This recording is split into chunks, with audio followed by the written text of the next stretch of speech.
from the National Hurricane Center showing winds of 105 miles per hour, moving to the north-northwest at 8 today, and really that pressure being held at 964 millibars. All right, so hurricane warnings, again, in effect from Savannah, or essentially the South Carolina, Georgia line, all the way up through the Cape Fear coastline. Tropical storm warnings extending farther inland all the way to the I-95 corridor. There is a tropical storm watch in effect for Scotland County that will, I suspect, be upgraded to a tropical storm warning at 11 a.m. It will be upgraded at some point, I suspect at 11, if not at 2 o'clock. Hurricane warnings in effect for Horry and Georgetown County. Now, only to be outdone by those, we also have storm surge warnings from the Cape Fear coast all the way down through the Space Coast in Melbourne, Florida. Here is the latest track for the Hurricane Center. It is eerily close to the Carolina coastline. In fact, that center point that you see, that Category 1 center point, is actually making landfall along the Cape Fear coastline, according to the latest Hurricane Center forecast. So again, there have been those subtle shifts westward in the models.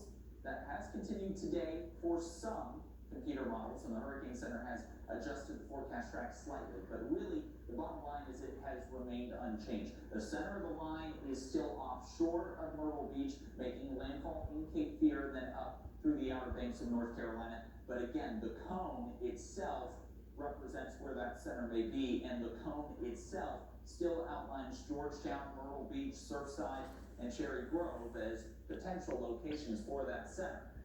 Now, our high-res Beachcast, I want to stress, this is an in-house model, not a model that you can find on the website, on some internet website. So this is not something that you're going to find, but this is the model that I use day to day to forecast our afternoon thunderstorms. And generally, it is a pretty good model. This is a high-resolution model that only goes out through Friday morning. Can't go higher than that because of its high resolution. So this is the latest thinking, and this will change. This is just a forecast model. Overall today, we are nice and dry, maybe an isolated coastal shower due to very far outreaching bands of Dorian. But the first substantial band of Dorian moving in around the 4 to 5 a.m. hour down south. Now these bands, as expected, are going to have very heavy rain.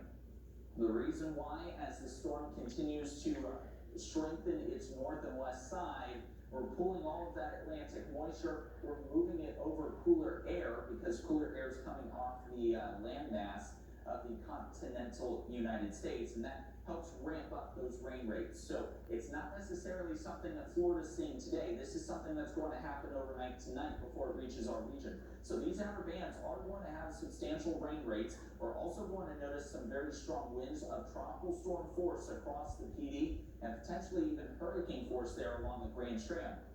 Now by 3 o'clock, we're still in the bandit, but by 5, 6, and 7, you do notice this right here is the actual eye wall. That is not a band. So the eye wall is moving on shore, not the center. So this would not classify a landfall across Georgetown, but the eye wall itself is rolling on shore through Georgetown, Murrells Inlet, Polly's Island, Myrtle Beach, Surfside Beach, Cherry Grove, Briarcliff Acres. Some of the locations that, according to this high-res model, would be impacted by the actual eye wall, where the heaviest of the rain and the strongest of the winds are.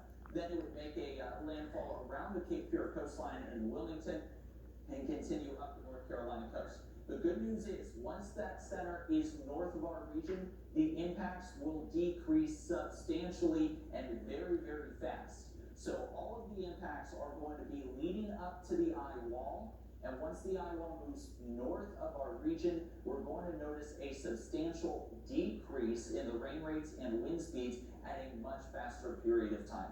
Flash flood watches are in effect. I cannot stress this enough. I still think storm surge is going to be the biggest threat that we see, but flash flooding is going to be just as big a threat. The Weather Prediction Center now issuing a high risk in purple, and high risks are only issued about 2 times a year for the entire continental United States. I cannot stress this enough. Flash flooding will be a threat across the area.